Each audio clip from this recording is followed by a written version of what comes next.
Good afternoon, everybody. I'd like to welcome you to the January 9th City of Escondido Transportation and Community Safety Commission meeting. And at this time, I would like to call the meeting to order and do a roll call. So I will start with myself. Commissioner Hatley is present. And Commissioner Casabon. Present. And Commissioner Rendon. And Commissioner Durney. Present. And Commissioner Crothan. Present. And Commissioner Spoonmore. And Commissioner Grakowski. Then from this point, I'd like to go ahead and start with our flag salute.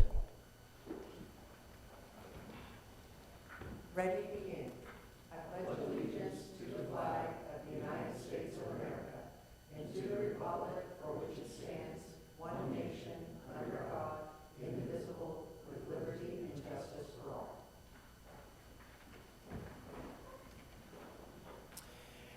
So, at this point, I'd like to open up for any oral communications, if there's any from the public. None have been submitted, but would you like to speak on it? Please come forward.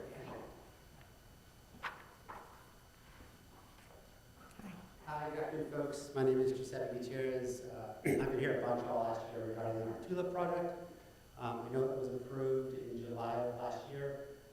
We've yet to see any work on the street, so I was wondering what the timeline process is, or we have an ETA on when that is going to get straight.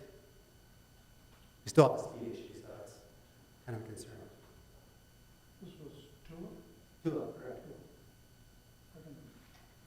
Thank you. Thank you. If you'd like, we can have Mr. Williams speak. Thank you. If you want to speak today, you're more than welcome. Thank you. Craig Williams, Associate Engineer with Traffic. We have been working on the layout for TULIP. In fact, our consultant engineer, Rob Lau, has been working on that himself. We should be pretty close to issuing a notice for bid for that. I believe we're preparing the package right now, so we should be able to implement that sometime in the first half of this year. Yeah. Thank you, Mr. Williams. Thanks for stepping up and updating us on that. If there's no other oral communications, I'd like to go ahead and see if we can go ahead and approve the minutes from our meeting 3 months ago. Do I have a motion to approve our minutes? I move to approve. Thank you. And a second? Second. Okay, and the vote. Voting is open. And then you should submit after that. Perfect. And then motion is approved. Okay, great. Okay, then we will go ahead and start with our items. Our first item on the agenda is the approval of the engineering and traffic surveys for posted speeds on various street segments citywide and to forward the recommendations to City Council.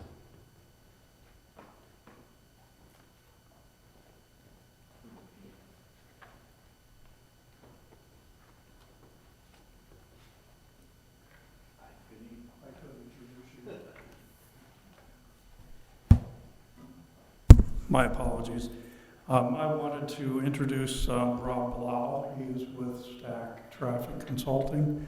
They have been a contractor with the city since about, I want to say March of last year, and they've been assisting us with a number of items following the departure of Ed Alberta, particularly those items that require the approval of a city traffic engineer. Rob was the city traffic engineer for the city of Encinitas and the city of Menifee, and probably a lot of other things too, but I'll turn it over to Rob. Thank you, Greg. Can you hear me now? Loud and clear, okay. It's a pleasure to be here. Good afternoon, good evening. Good afternoon. This first item is certification of 20 new speed surveys within the city. The city is required to do these per state law every so many years, basically it's every 7 to 14 years, the 20 segments had reached their expiration period. And I can go over these pretty quickly. It's the vehicle code has requirements for how speed surveys are conducted so that the speed limit is posted so it's enforceable by the police department. And it's also set at a speed that represents generally the 85th percentile speed, and you've probably heard those terms before, maybe is generally considered the safest speed to post it at, because we want the traffic driving in a similar speed together. Part of determining the speed limit is collecting vehicle speed data. This is typically done and was done using a radar, certified radar, documenting the appropriate number of vehicles, determining the 85th percentile speed. And then the vehicle code, it's been changed recently. It's been a little more lenient than it was earlier in my career when it was a lot tougher to post speeds lower. That's why my experience was I'd have 100 people at these meetings, and it seems that here in Escondido, and when we did the speed surveys, all of them actually are going to be remaining the same. So in the past, we always had to bump them up, created controversy because the police department couldn't enforce it.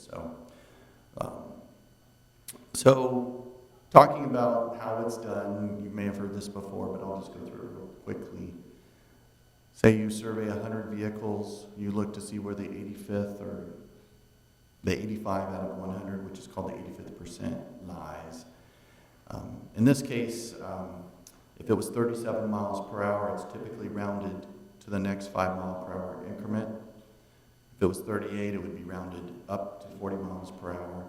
There's been some changes, so it now allows you to round down from 38 to 35.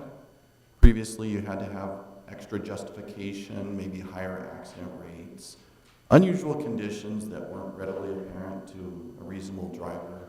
It's kind of the term that's generally used by the police department and in the vehicle code. So we use this same procedure. Here's some of the portions of the assembly bill that kind of changed a lot of this, changes to the vehicle code, 22358.8. So we follow these procedures in the vehicle code. There are a total of 20 segments, like I discussed. All of them, you can see here, this is 16 that fit on this, and then the next sheet has the remaining 4. The streets were Ash, Auto Parkway, Bear Valley Parkway, La Teresa, Lincoln, Mary Lane, Mission Road, Oak Hill Drive, Stanley Avenue, and Valley Parkway. And they're basically divided into different segments that have similar characteristics of the street. So sometimes the land use changes, or the width of the street, or number of lanes. So these were determined to be appropriate segments to do the survey. It shows the previous speed survey date, the existing speed, our classification of the roadway, the 85th percentile speed, which is one of the more important things that are looked at, and then the rounded speed and the recommended posted limit. So fortunately, going through here, everybody drives very similar to the current posted speed limits. So we're recommending that these be approved by the commission and forwarded on to the city council for approval. In the attachment in the report, you can see that it breaks down every segment, so you can see all the data that's included in that to help you make your decision. So in conclusion, we're recommending that the speeds that are in the attached table be approved and forwarded to your city council for approval. Thank you. I'm happy to answer any questions, or Craig as well. Thank you, sir, very much. Do we have any questions from? Yes. Yes, I had a question, actually it kind of pertains to all of them, but I noticed when you gave the detailed speed zone evaluation, the professional stamp that we have on there is all from Mr. Shazad, who was the previous traffic engineer, and most of those are expired, and I wanted to see if that was acceptable because of recertification, or being recertified, or whether we need that updated in order for it to be enforceable. I don't want it to be a loophole that somebody says, oh, look, stamps, from somebody Right, who that- wasn't there when we did it. I did talk to Craig about that. That was one of my concerns, and wanted to know if we're going to determine whose stamp it should be. It could be my stamp. I'm registered at both traffic and civil, so I could stamp those, and we would replace those sheets. That was kind of a leftover. There wasn't a decision made as to who would be stamping those for the city, but I'm more than happy to stamp those. I looked at all the segments and reviewed them, and yeah, I'm completely satisfied with the recommendations. Okay, thanks. Yeah, I just didn't want it to get to the point where somebody might go to court and say, Right. that person wasn't employed. I want to make sure No, the police, that's- if they give a ticket, can be. Yeah. That's a very good comment. Good catch. And I've got a question about one I don't see here, which is Valley Parkway E6. We're certifying E5 and E7. It'd be great if we could certify all three at the same time, E5, E6, and E7. I'm wondering what the speeds in E6 are, because we go from an average speed of 38 on the 85th percentile to 52 in just one segment. And that's a big jump, and I'm wondering, is there some way we can also look at controlling the speed in segment E6, so we're not trying to decrease the average speed 7 miles? I mean, we're saying the speed limit's 7 miles lower than the average speed, which is speed trap type territory, right? It could be. Yeah, it's, It's quite, I mean, why have a speed limit at 45 if everyone's doing 52? yeah, I can't. I'm not familiar with the E6. I didn't set up the previous structure. That may be, I believe, the zone in the city, how these were labeled. But these were the ones that had expired. I maybe have to defer to Craig as to which ones were chosen. Yeah, because it'd be the segment, it's from Midway to Citrus. So it's just like, there's a 1-block segment or a 2-block segment that. Yeah, generally you don't want to change your speed limits along the same corridor. Too many times it's confusing to the public.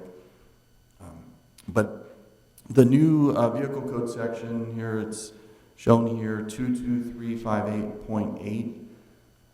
It does allow you to retain the existing posted, which is something that's new that helps traffic engineers not be murdered, at these type of public meetings. I used to take a lot of heat because I had to follow the law and I make the recommendations. But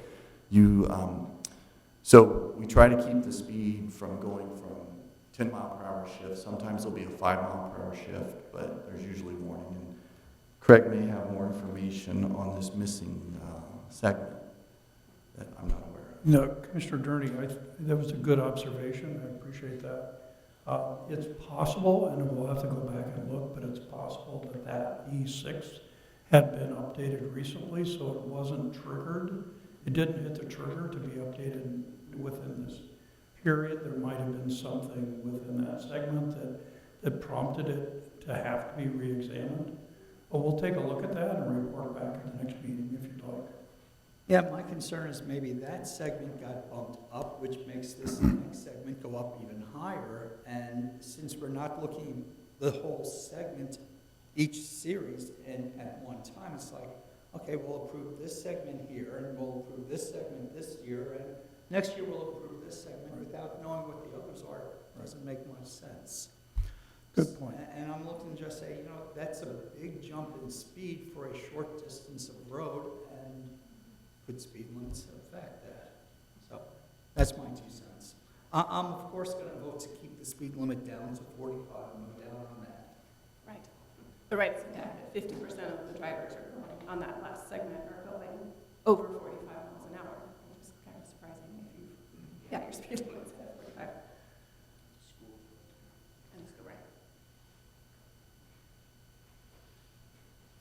Are there any other questions or comments? Okay. All right, go ahead. No, I just, we will check to make sure that that E6 is consistent, and if we're living correctly, it should be 40. But we'll take a look at that. If there's some adjustment that we need to make, we could either remove those 3 segments, or we could, from your approval. The issue there is that it's important for us to keep these current within the timeline, otherwise we can't enforce them. So staff will go back and look at E6 and make sure that it's consistent with the segment and the progression that we want to meet. I would make a bet. I mean, Valley Parkway between Citrus and El Norte, expands to like 6 lanes. That's very wide right there, so I can see why the speed limit is higher there. But then it gets more congested between Midway and between Citrus and Midway in that missing segment. And I mean, it's so backed up in there usually, unless it's late at night. I mean, you couldn't even go more than 35, and it's a very comfortable speed if you're going 35 or less through there, because it goes down to 2 lanes in each direction. And then same, of course, with between Rose and Midway. Just it's congested in there. So I can understand. Even if that missing segment, number 6, was 30, I would bet it's probably 35. You think it's 45 between Citrus and Midway? Okay, all right. So right. Right. It's 45, so people start hitting that gas, and then by the time they hit the next segment, they're already at 50. All right. Any more questions or comments? Okay. Do I have a motion then to approve I move to approve. number 4? Second? Second? Okay, great. And let's take a vote.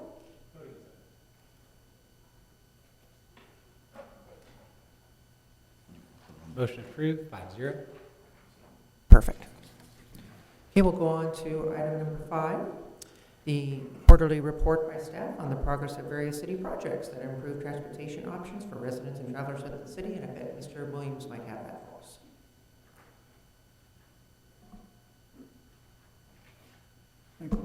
Thank you, Chair, and thank you, Commissioners. This is always a fun presentation for me to give, because it lets us highlight a few of the things that the city's been doing. And as I had mentioned in previous iterations, we try to give you a fairly comprehensive list of projects in the staff report. We drop the ones that have been done in the last, say, 6 months. If there's something interesting happening on those projects, we try to include those until there isn't anything interesting happening. But this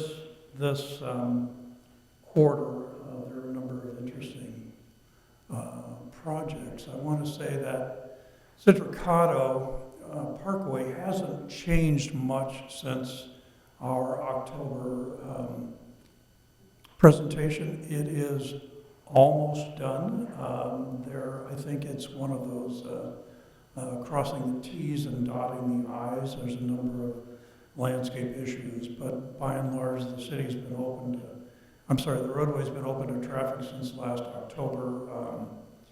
People love it, except the people down at West Valley and Citricado, because they're experiencing a lot more traffic on that intersection than there used to be. So that'll probably be a future intersection study that we'll need to do. But it's a pretty exciting segment of roadway to have it open up in the city, and should see a lot of good things happening. The other thing that I'm sure that you've seen a lot about is Grand Avenue, the vision plan. The construction, honestly, is kind of going gangbusters on that segment. They did a really interesting approach. Now, we last met in October, so the construction literally had just started maybe a week into it, maybe 10 days into it, and even in that amount of time, they had done quite a bit of pavement removal on the first segment. And I just wanted to point out, if we can get you can see my mouse, what they've chosen to do is they're working from east to west. So they literally worked on this segment just shy of Calmia, pulled out all the pavement, put all the pavement back in, obviously did all the utility, and then finished that section. And if you remember, this thing started September 30th, and they opened up that section for people to do roller skating on right after Thanksgiving. So for that kind of progress on a project in less than 2 months is just amazing, and certainly in my career. So that segment is pretty much done. Right now they're working on the traffic circle at Calmia all the way down to just east of Broadway. They'll finish that section probably in the next, month, 6 weeks, and then they'll flip over and do the third section between Broadway down to Maple. I captured a couple of shots here. This was a screenshot from the city. The city has done a really, really good job of making progress, giving pretty good notice to the public about what's happening on the project, when it's going to happen, what segment of road's going to be closed, where the parking lots are. You can see that the city has a number of public parking lots that are available, but up until now, up until the city kind of posted this, they were almost secret. People could drive around and say, well, there's no place to park. And literally we in traffic engineering did a study within about this 6-block period right here. There are about 600 parking spaces. And it kind of shocks everyone when you actually look at it. So there's quite a bit of parking, and we're trying to make it easier for people to understand what their options are. Progress is a shot from 3 months ago from the presentation that I gave then, and this is the segment of Calmia. This segment right now is totally done. Pavement is down, and that's where they have the roller skating rink. This is a shot from just a couple of days ago of the Calmia traffic circle. You can see that they're putting concrete, they're laying the concrete, and there'll be kind of a landscape feature in the very center of it. Somebody pointed out to me the other day that, wow, how's a truck going to get around that? And if you're familiar with how roundabouts work, it's simply that a truck takes its rear wheels up on this apron. It's intended to be part of the design, but if you don't realize that, people will look at it and say, those are too tight, you'll never get a truck through there. But that's actually part of the design, that it's a mountable curb there. And we're happy to see that come in.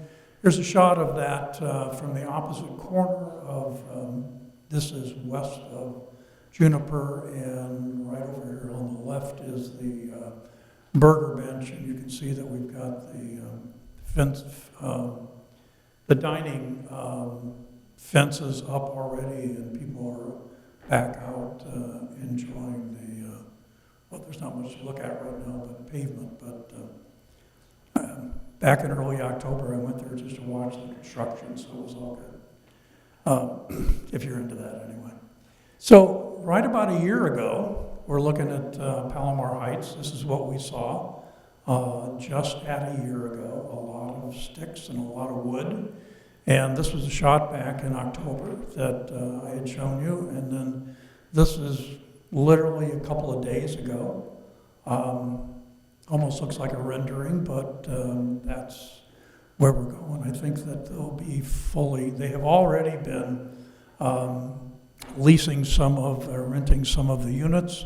I think they'll be largely done by the end of '25. Oh, does that sound right? Yeah. So, which is a pretty exciting project, a little more than 500 units just east of downtown Grand. So I expect to see a lot of changes, particularly in the east side of Grand, commercial-wise, to address some of the needs of those 500, well, probably 1,000 residents. So that's exciting. This is another exciting project. I didn't get into it too much in the staff report, but the city, as part of the upcoming paving program, is going to be resurfacing Lake Wolford Road. If you have been on that road recently, you probably recognize that it's needed.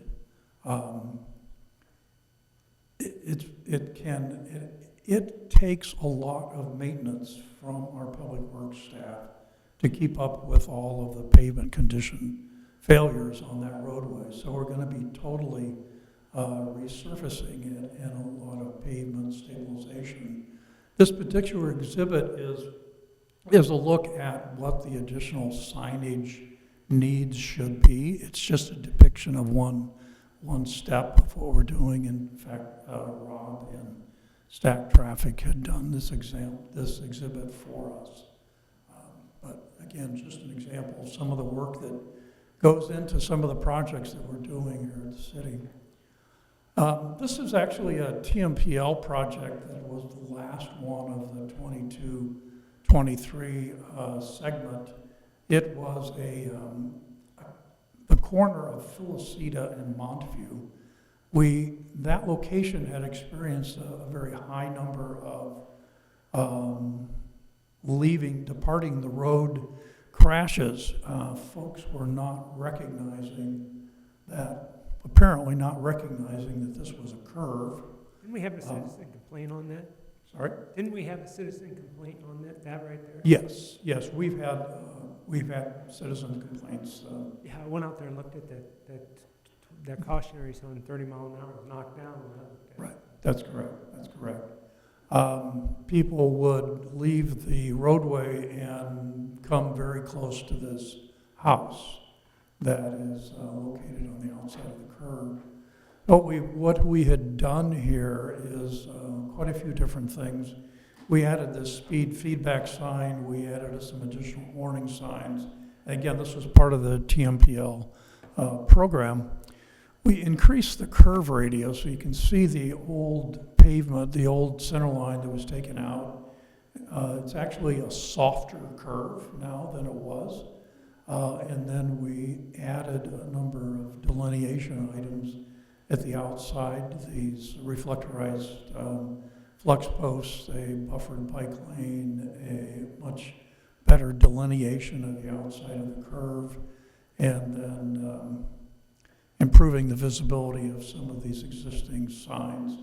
There was a lot of vegetation there that our public works folks had taken out. We're hopeful that this will increase the safety and the crash rate at this corner. Granted, we can't address everything. Can't address DUI conditions because hopefully we can hope to make it a little more conspicuous. But for the 95% of the drivers, I think this will help delineate that space better. This is another project that we have been spending a lot of time on, and it's extremely important. As you may remember, we were successful about 2 years ago in getting a grant from Caltrans, Highway Safety Improvement Program grant, to improve traffic signal communications. You may have remembered from some of the earlier discussions that we have some elements of our traffic signal system are fairly old. We've got some traffic signal controllers that aren't made anymore, and very, very difficult. If they fail, then we have to replace them with a newer version. We are working with, again, Stack Traffic to do a communications master plan. This map on the right-hand side was the product of a field visits of their staff to look at all 168 signals within the city and confirm where we had communication between the signals, live communication between the signals, and then verifying which signals were on which channels as they come into the city. It's a fairly complex system. We're hoping to build on what we have, maintain or retain a lot of what we have, but update the pieces that are really, really old, such as the controllers. We're hoping to update almost all of the controllers within the city, and then hopefully connect to the city's upcoming Wi-Fi or fiber optic system. And so that's the plan that we're working on right now. The image in the left-hand side literally was from yesterday, day before yesterday afternoon, and we are doing at this point, it was a demonstration to our public works folks so that they can verify communications within the existing system around the city. We use a system called Transparity. It is supposed to transmit signal information from each individual signalized intersection to our computers in the city. That system has been failing over the last couple of years, but we're trying to implement a system, at least in the short term, to restore that, because we're going to need it moving forward anyway. So it's been a very cooperative effort between our public works guys and our traffic engineering folks, and even our system in information system, our colleagues in information systems. So it's good. It's exposing everyone to get better, more knowledgeable about the system, so that we can maintain it properly moving forward. And I think that's it for the highlights. We're happy to answer any questions. Any questions or comments? Thank you. Thank you for all the work, Mr. Williams. Appreciate it.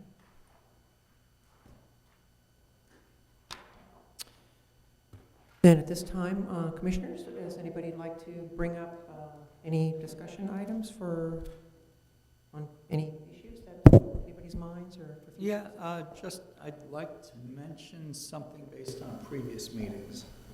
We've often had a problem with Gamble Street, reports of people coming through because it's being used by non-residents as a cut through.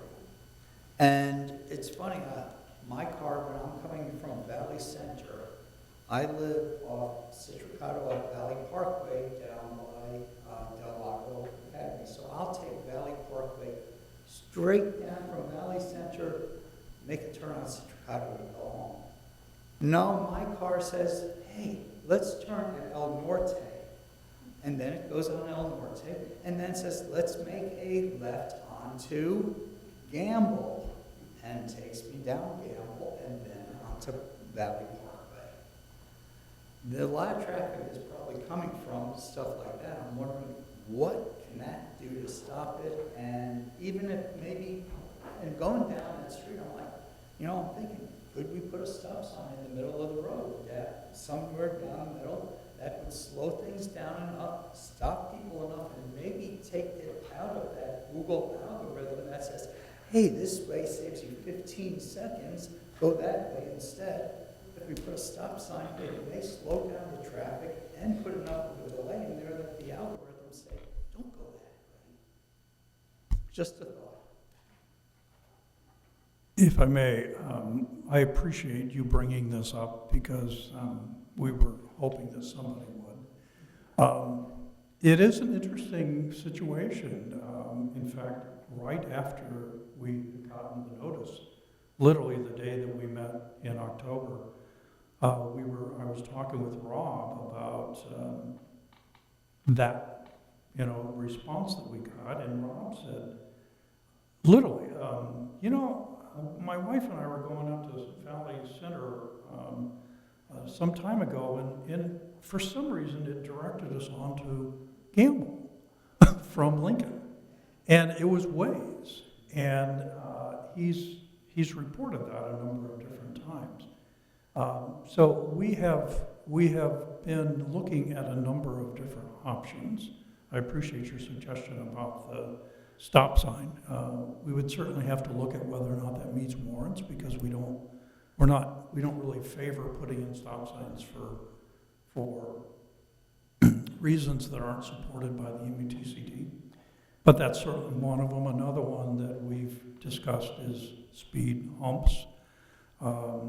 There are certain designs that we're looking at whether or not we can do it or not. The city has not been too keen on speed humps in the past. And I think part of it's because we haven't walked through a number of the options with fire to make sure that there are some that work well for fire service responses, and some that don't. We have also been talking about perhaps certain left turn restrictions off of Lincoln. It is a situation that is, it's a fairly high-speed roadway, and there is not a left turn bay onto Gamble, so that if someone is in the number one lane, the faster of the two lanes, and they all of a sudden look at their Waze directions or whatever directions, and it says, oh shoot, it says I need to turn left here, they're going to jam on their brakes. Somebody behind them is going to, make friends with their bumper. So we're looking at maybe there's some opportunities for left turn restrictions and how to do that properly. We haven't come up with a solution that everybody agrees on, but I can assure you that we've been working on a host of different things. I actually had done some good research with Waze, and it's a lot more difficult to convince Waze not to use. There are some very strict rules that Waze and Google Maps have that they're willing to plug into their algorithm to take that road out, but it is mostly as serious as that road no longer exists, or that road is private, or that road is, so it's we're not the first people that have tried to do this. First city that's tried to give some directions to Waze to say don't send people that way. So they have a set of rules that they live by, and since it's a public source tool, we can't just go in and say, hey, don't tell people to go down that way. So anyway, we are working on that. Hopefully at our next meeting we can give you some feedback on what we think are viable options. But thanks for bringing it up. Thank you, Commissioner Gurney. Thank you. Mr. Williams?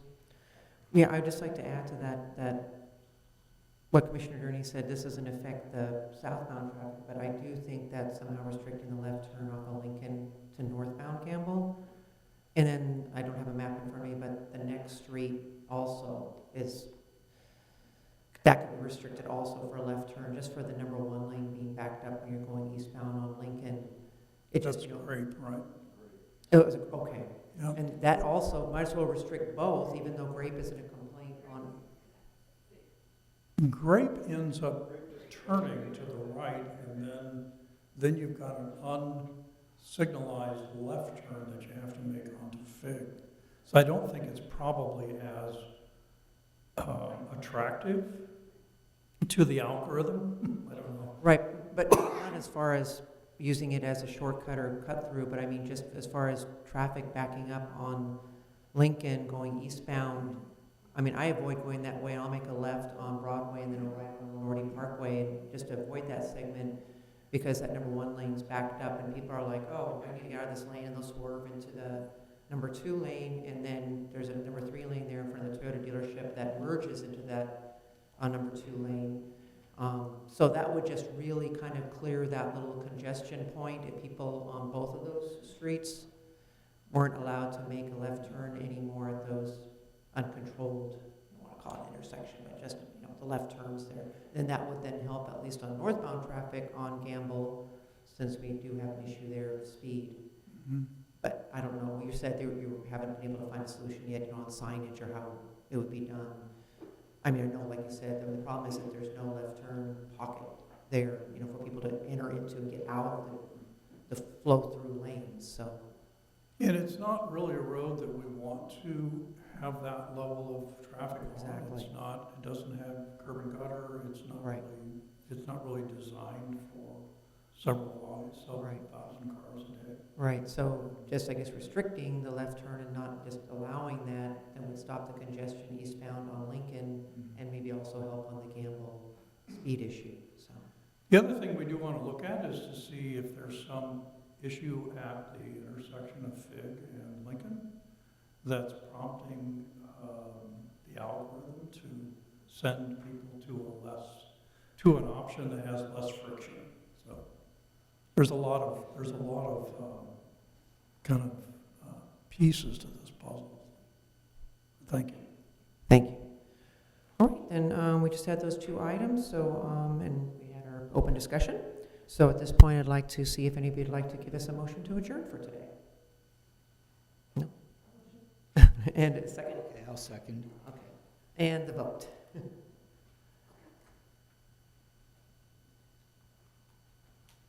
And I'd probably venture to guess that the ayes have it. So. And thank you so much, and that brings us to the adjournment of our meeting today on January